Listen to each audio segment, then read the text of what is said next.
सभी को नमस्कार। आज सेट का नोटिफिकेशन आ गया। कोटा विश्वविद्यालय इस परीक्षा को आयोजित करवाने जा रहा है। दो तीन बातें हैं जो भी बच्चे इसको फॉर्म भरने से पहले थोड़ा सा दिमाग में रखें कि सर हमें सेट क्यों करनी चाहिए। सेट इसलिए करनी चाहिए कि राजस्थान में यदि आपको असिस्टेंट प्रोफेसर बनना है या राजस्थान के किसी भी प्राइवेट कॉलेज में आपको लगना है as a professor college lecturer, तो आपके लिए सेट होनी चाहिए। यदि ऑलरेडी आपके पास नेट है तो आपको सेट की कोई ज़रूरी नहीं है। यद्यपि मैंने जैसे नेट भी कर ली थी फिर सेट का भर दिया था, तो मुझे नहीं लगता कि ज़रूरत है आपको। यदि ऑलरेडी आप नेट हैं तो आप भारत के किसी भी कोने में किसी भी कॉलेज में, चाहे वो प्राइवेट है या गवर्नमेंट कॉलेज का कोई विज्ञापन है, उसमें भर सकते हैं। तो नेट है इसका मतलब तो सेट की जरूरत ही नहीं है। नेट आपकी नहीं हुई और आपको लगता है कि सर मुझे योग्यता हासिल करनी है, तो सेट आप कर सकते हैं। लेकिन सेट जो है वो केवल राजस्थान की कॉलेजों के लिए एलिजिबल रहेगी। राजस्थान की सीमा से बाहर जैसे हरियाणा का भरना है, एमपी का भरना, छत्तीसगढ़ का भरना है, तो आपके लिए कोई उसका मतलब नहीं है। मतलब नेट सबसे ऊपर है, उसके बाद सेट है। फायदा ये होता है कि इसमें 6% पास करते हैं, तो नेट में आपको पूरे भारत के बच्चों से लड़ना पड़ता है और यहाँ आप केवल राजस्थान के बच्चों से लड़ेंगे, तो थोड़ी सी आसान पड़ती है सेट। पहली बार ये 35 विषयों में आयोजित की जा रही है। इन विषयों के नाम है, केवल इन्हीं विषयों में आयोजित की जाएगी। तो ये आप देख लेना, मैंने टेलीग्राम पे डाल दिया था। योग्यताएं क्या हैं, वही 55% चाहिए आपके लिए जनरल कैटेगरी, ईडब्ल्यूएस, ठीक है, अनरिजर्व्ड के लिए।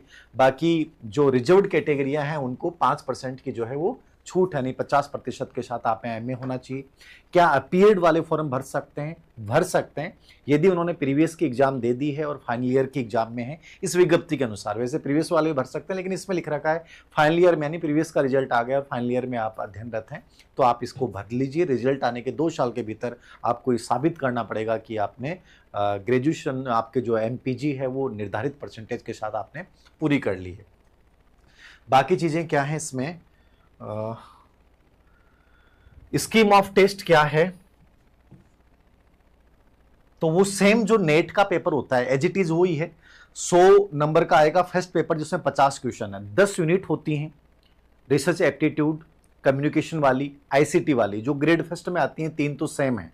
चौथी इन्वायरमेंट और मतलब आम जो जन अवेयरनेस है, पॉलिटी के कुछ क्वेश्चन आते हैं। एक पैसेज वाला यूनिट होती है, एक मैथ वाली होती है, एक रीजनिंग वाली होती है, एक डाटा इंटरप्रिटेशन वाली होती है। मतलब टोटल 10 यूनिट हैं और कोई बहुत बड़ा सिलेबस नहीं है, कोई बहुत ज़्यादा भटकने की जरूरत नहीं है।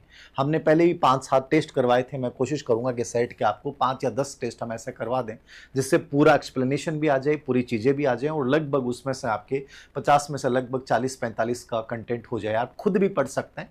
इसके लिए बढ़िया किताब केवीएस मदान की आती है, वो देख सकते हैं, अच्छी किताब है वो। उसका लेटेस्ट वर्जन ले लेना।